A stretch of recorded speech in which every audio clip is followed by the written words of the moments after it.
Hello, Steve Cowles with AEM Test here again. Welcome to episode 11 of Tech Talk with Steve. Last week, if you were with us, you saw where we went into details on what makes the TestPro a multifunction cable certifier rather than just a simple cable certifier. We did quite a lot of coverage on all the functionality that you've got built into the TestPro.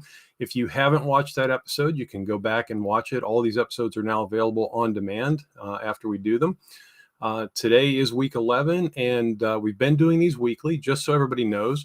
One of the things we're going to do is go to a every other week schedule, beginning with the next episode. So we'll have this episode today. We will not have one next week. We'll return again in 2 weeks. So please join us then. So let's get started. Today we're doing a deep dive on the various adapters that you use with your unit. Last week we talked about all this multifunctionality, and because you've got all that multifunctionality built into this certifier, you have multiple adapters to use to accomplish all these various tasks.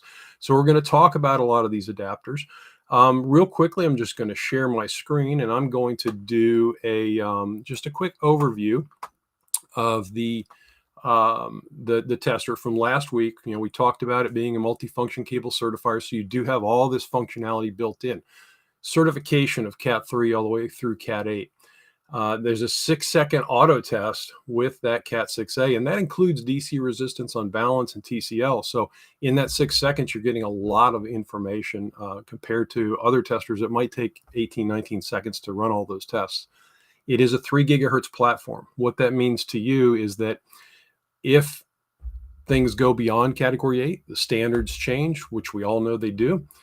With a 3 gigahertz platform, you're ready. If your tester is a 2 gigahertz platform, once we go beyond Cat 8, you're going to have to look for a new platform. We certify multi-mode and single-mode fiber, as well as validate hybrid powered optical fiber, and we talked about that last week as well, where we could show the resistance and the voltage on a hybrid powered fiber.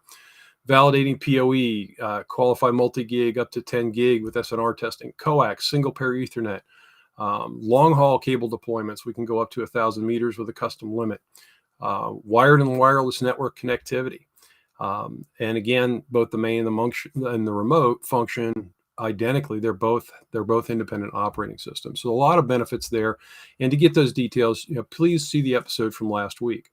Real quickly, before I show the adapters that I've got here on camera, I just want to talk about some of the common ones that we see when we're talking about permanent link and channel adapters, and some differences there. And we'll show each of these adapters as we go here. So for permanent link, channel, and MPTL, so there are some differences in the way we test with these. So if we're doing a channel, you're going to have channel adapters in the main and the remote unit.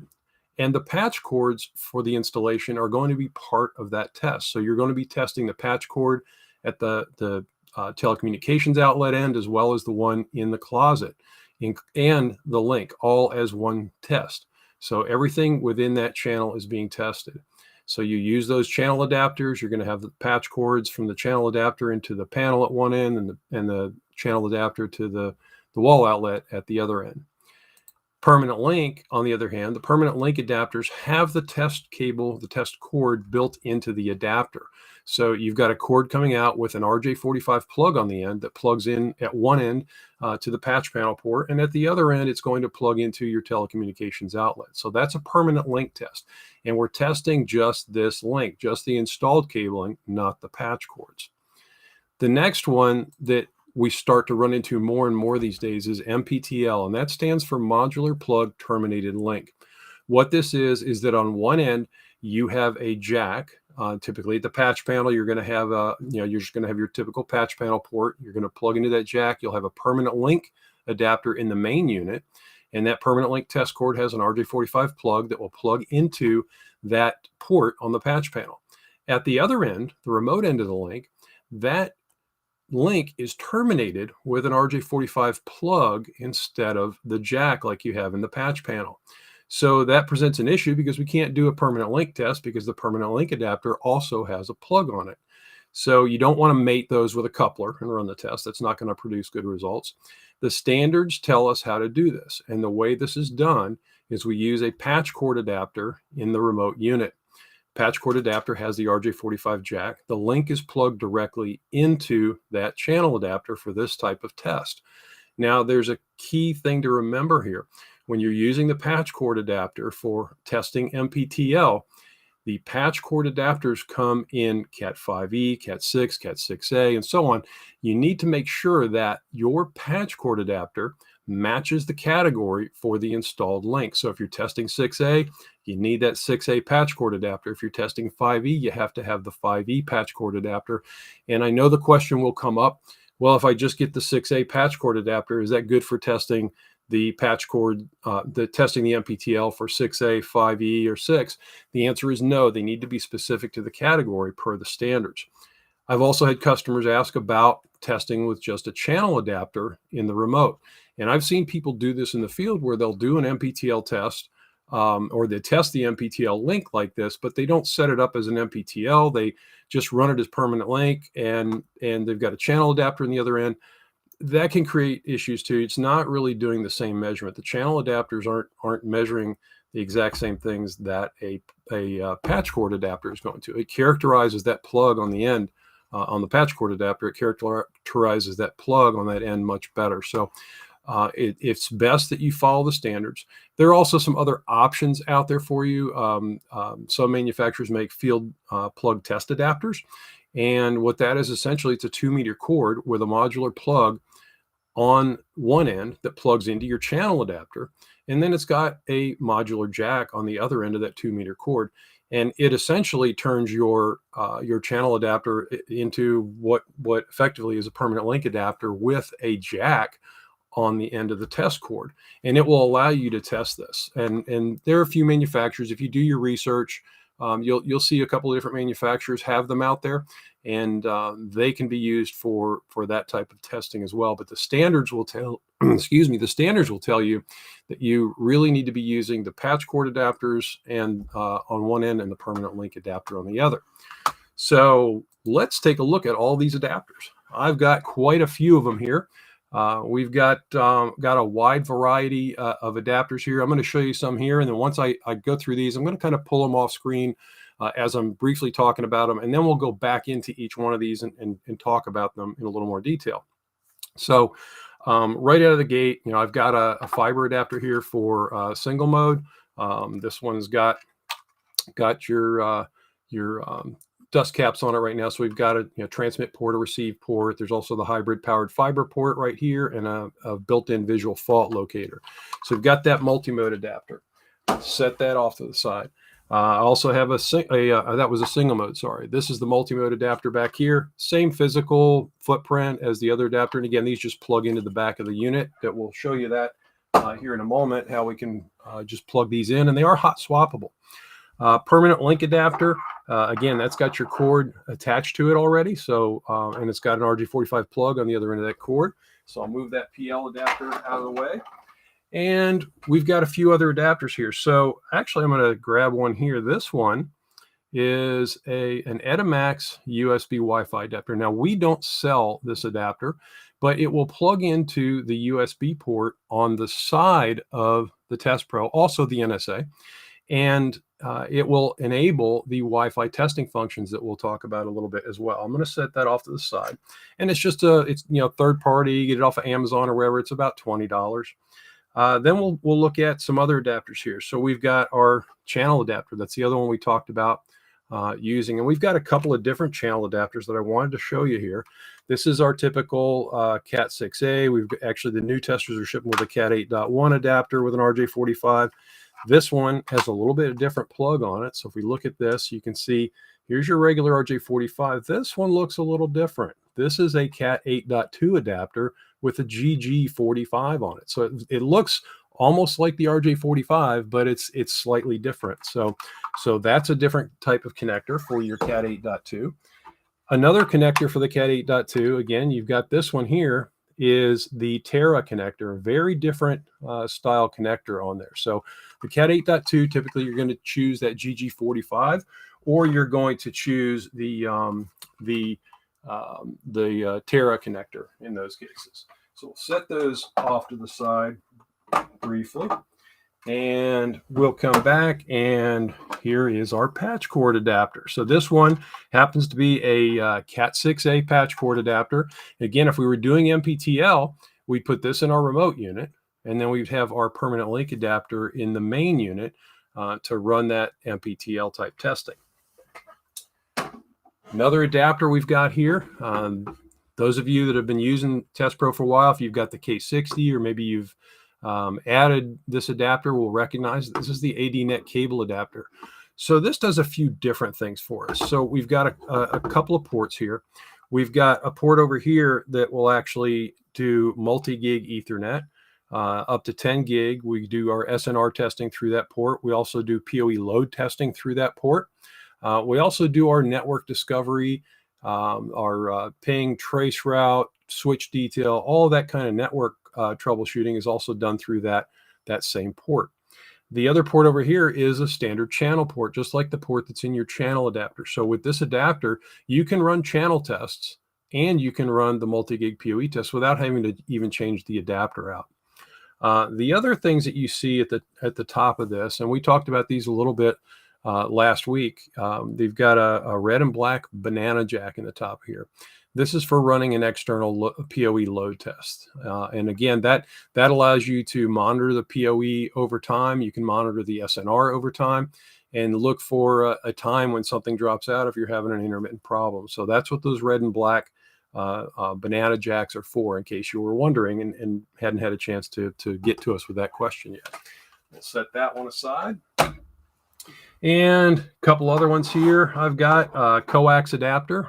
So this will just plugs in just like any of the other adapters. Allows you to do your insertion loss test on your coax. And then we've got the M12 here. This one is actually a decoded. We also have the X-coded. So this is what you would use for your industrial type Profinet testing. So your industrial cabling. So that's a whole slew of adapters there. So let's just take a look and see what happens when we go ahead and plug these adapters in. So as we plug in here, I'm putting a channel adapter in, and the tester is going to recognize my adapter as soon as I plug in. Now my default project here is set up as a Cat 6A channel, which is good because I've got my channel adapter in there. If I go back and forth between copper and fiber or copper and coax, it's actually going to recognize, hey, there's a different adapter in here, and it's going to change that. So we'll show you that here in just a second. But once you've inserted your adapter, you simply go into the project. You can create, through Project Manager, you can create a new project and set it up for however you like. Is it 5E? Is it 6? Is it 6A? Maybe you're doing Cat 3. You could be doing a Cat 3 channel. So the adapter is recognized. So if I take this adapter out and I plug a permanent link in, it's going to recognize it. But one thing to point out is that we're still using the default project. So we would want to actually change this and do a new project setup. And we'll go into our project here. Because we don't want to do channel in this case, I could create a whole new project, or maybe I'm in the same project and I've got some stuff I'm doing channel, some stuff I'm doing permanent link. I can click edit here and I can just go into the project and I can tell it, no, I'm not doing channel. We need to do permanent link, because what will happen is if you try to run the channel test with a permanent link adapter in your main unit here, it is going to tell you that you've got the wrong adapter in there. So we'll just select permanent link. And we'll go down and we'll say it's a 6A permanent link. So just so you know, you do see some choices here with plus after them. We talked about this in a previous tech talk. We talked about the difference in some of these limits. 6A permanent link versus a 6A permanent link plus. The plus is going to add the DC resistance unbalance as a pass-fail criteria. Remember, we already do that test. It's already there in the results. If you run it as a regular Cat 6A permanent link, it's going to show those DC resistance unbalance results as informational. And that's when they compare pair to pair for resistance unbalance. So the pairs need to be closely matched for resistance. And then within the pair, the two conductors need to be closely matched for resistance. So that's what you're adding when you choose that plus. It's going to use those as a pass-fail. Typically, that's used as a pre-qualifier for power over Ethernet because resistance is very important. You can always refer back to our previous tech talk on PoE if you want a little bit more information on that. So we'll choose Cat6a permanent link. And then we can change anything else in here. We can change our cable, choose from the library of cables, various manufacturers in here, choose a generic. You can create your own for the project if you know the MVP of the cable. It's really easy to go in and add your own cable for each project if you wanted to do that. Same thing with the connectors. You'll choose those, label scheme. We've done some details on how to do these in previous episodes, so we don't want to do a deep dive into actually how to create the project, but did want to show you that that if you're switching an adapter between a channel or a permanent link, or we're going to do an MPTL, let's say we're going to use this this patch cord adapter here on our remote. I'd put that patch cord adapter in my remote, and then I would go ahead and I'd go ahead and change my limit on here, and we would just go in, and instead of choosing permanent link, we're actually going to choose MPTL. And again, you can use your Cat 6, your 6A, and again, you also have the plus limits in here as well. So if we wanted to do MPTL, we could just choose that 6A MPTL. And now we're ready to do our MPTL testing. So that's how you would actually go in and change that. So that's important to remember. It's not just how you connect the adapters, which adapter is going to each unit, but you need to set your project up properly as well. So that's the permanent link adapter. So I'm going to change gears a little bit here, and I'm going to pull the permanent link out. We'll set the permanent link in the channel aside, and we'll go ahead and grab our Adnet adapter, and we'll go ahead and throw that in. So this is the one with the red and black banana jacks. We've got the multi-gig PoE. We got the channel port on there, and it's going to recognize the adapter. And when it comes up, it automatically went to that multi-gig PoE functionality. So we're in that network type testing. And all we have to do in this case is connect to some Ethernet with PoE, and we can plug in, and we'll actually see on the display, we'll come up and connect to our link. We can run our SNR testing. Again, we've done some previous sessions on running these tests and how to set them up and everything, but I did want to show you, these are hot swappable. You go between these adapters without having to power down or anything else. You can go in and change your project setups as you need to for these. And this did automatically switch to a validation project, which is what that multi-gig PoE SNR type testing is. We can look at our PoE, again, not having to do much, but change the adapter there. And now we can detect that we've got PoE. So it's really easy to quickly go from a physical cable test over to a test for PoE, or do some network testing. And then if we needed to actually do another physical cable test and it was a channel test, we could just click on cable certification here. It'll reconfigure this adapter as a channel test and use the other port, and we can then run our channel testing. Other things we could do now that we plug this adapter in, you've got your network test type functionality. So in here, we can go in, and I'm actually going to connect us to a different link here that's actually going to give us an internet connection, so we can actually see. And I know there's some other devices on this network, and it will connect, and we see we've got 1 gig. Our cloud synchronization is enabled, so if I've got results I want to upload, I can do that. I can go into network tests, and we can then look at the network to which we're attached. We can see some details about it. We can start discovering devices, see what's on the network. We can click on discovered devices, and we start to see a list of IP addresses building that we can go in and get details about. We can ping those. We can click on the icon of the unit. And again, these type of tests are also available on the Network Service Assistant as well. So you can see details there about the network. And again, we've done previous episodes where we've gone into a deep dive on these type of tests, so I won't cover all of that, but did want you to see that that is also part of this.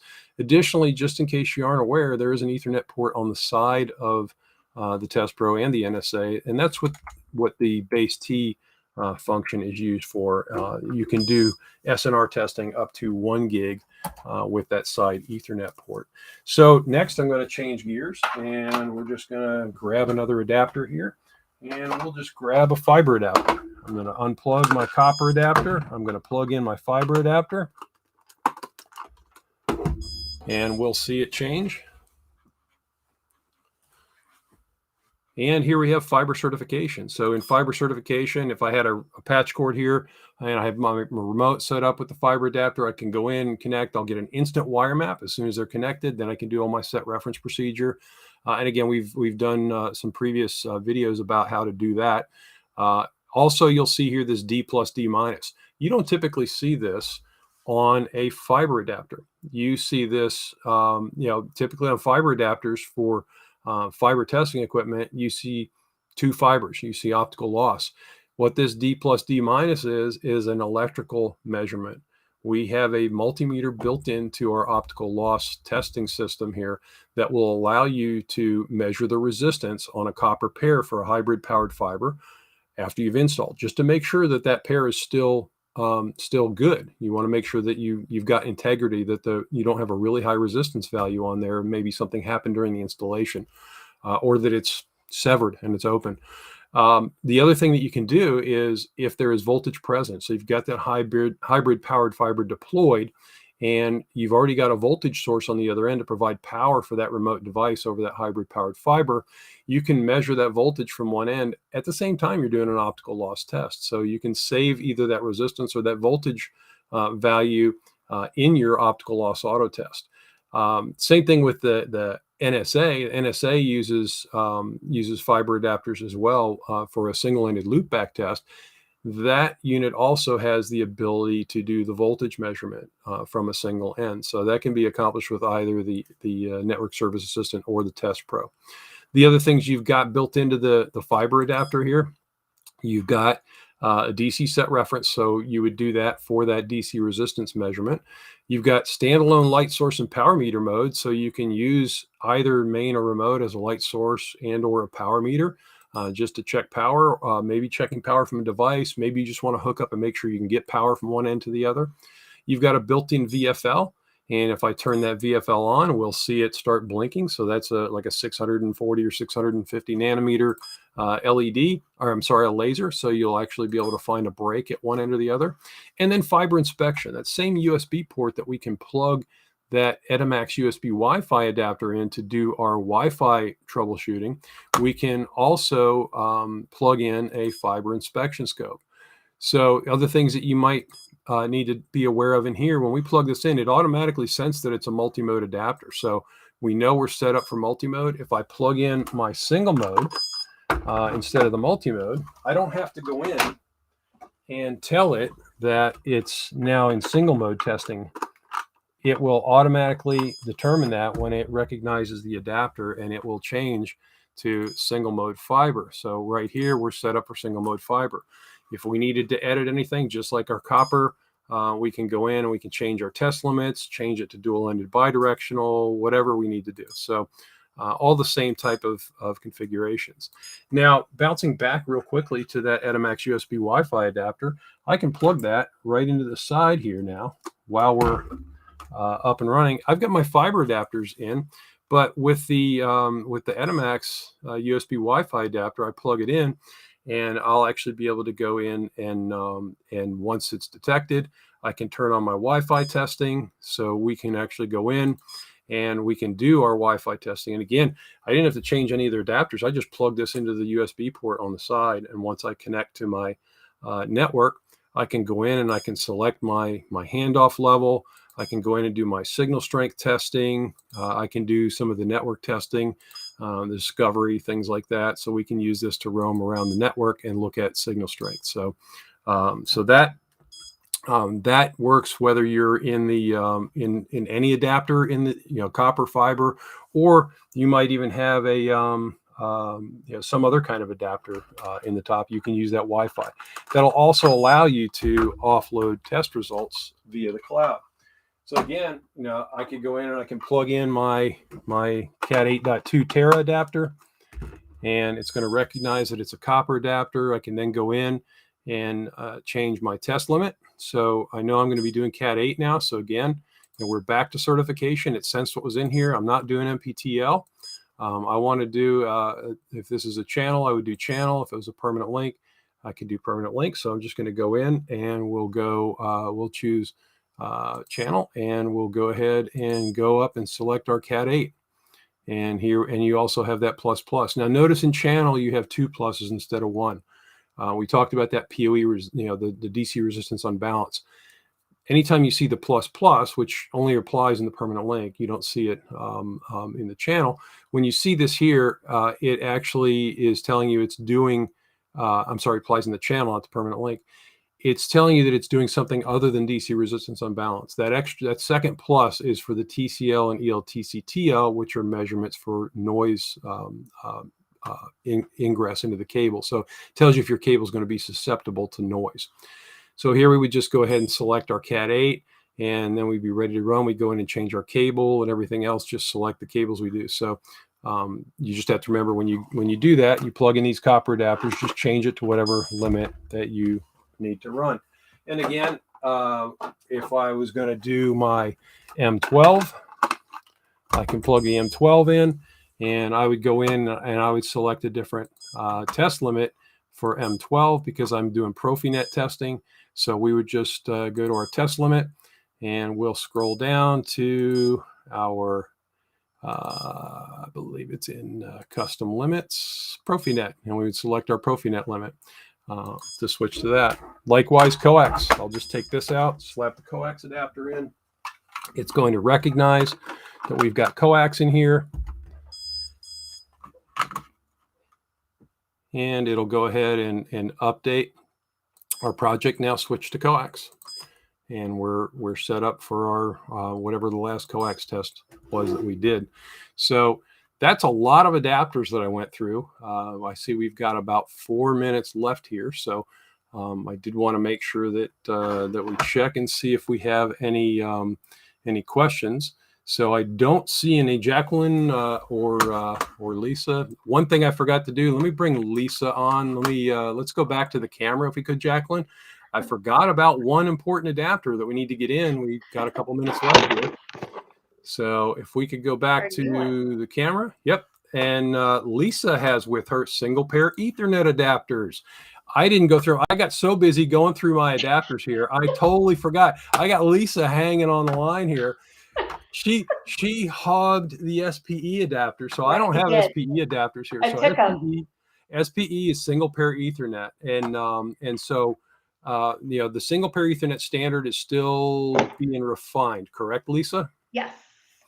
So there hasn't been an official connector release. There are several candidates, though, correct? Yes, I think they're getting pretty close to release. Okay. And since we're on the committee helping to write the standard, kind of having the inside scoop there on the test equipment itself, as you were demonstrating going in and changing your test limit. Even right now today, you could go in there and pull up the current draft. Yep. But we're a little ahead of the game. So we're just kind of prepping and getting ready. But single pair Ethernet hasn't hit the mainstream yet. Yep. So we're ready. Once you're deploying your single pair Ethernet, we've already got the limits built in per the draft, and it's easy enough to update if anything changes between the draft and the release. That's really easy. Our engineers in our innovation lab are the best in the business, and they'll get that updated, and we'll have a new firmware release that'll add any of the new parameters or anything that's tweaked. And we've got that connector on there right now, and if there are multiple connectors allowed, we'll have the ability to add adapters for whatever connector you're going to be using for your single pair Ethernet. Yeah, and the fact you can run testing for both 2-pair and 4-pair out of the same piece of test equipment. Right. Keep that in mind for a future Yeah. session. Yeah, exactly. Because there may be some pieces of test equipment. There may be some certifiers out there that maybe won't be able to do the SPE. Then you may have to get a separate piece of equipment from them to perform an SPE test. So, Right. so with TestPro, obviously we've got that built in. So we're ready for SPE. You're going to hit the ground running with that once the standards are ratified. Yep. And yeah, it'll just be as simple as, yeah, I've got my TestPro already. I just need to buy a pair of adapters, plug them in like we just did, and away you go.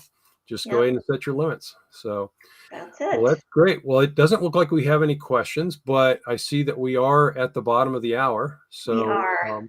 so again, thanks for joining me, Lisa. Sorry, I got so involved in these adapters. Like, oh, nuts! Lisa's on the horn here. Okay. So, All right. so again, folks, just a reminder: the next episode will be 2 weeks from today. We're going to go to an every other week schedule. So see us again in 2 weeks. We appreciate everybody joining us.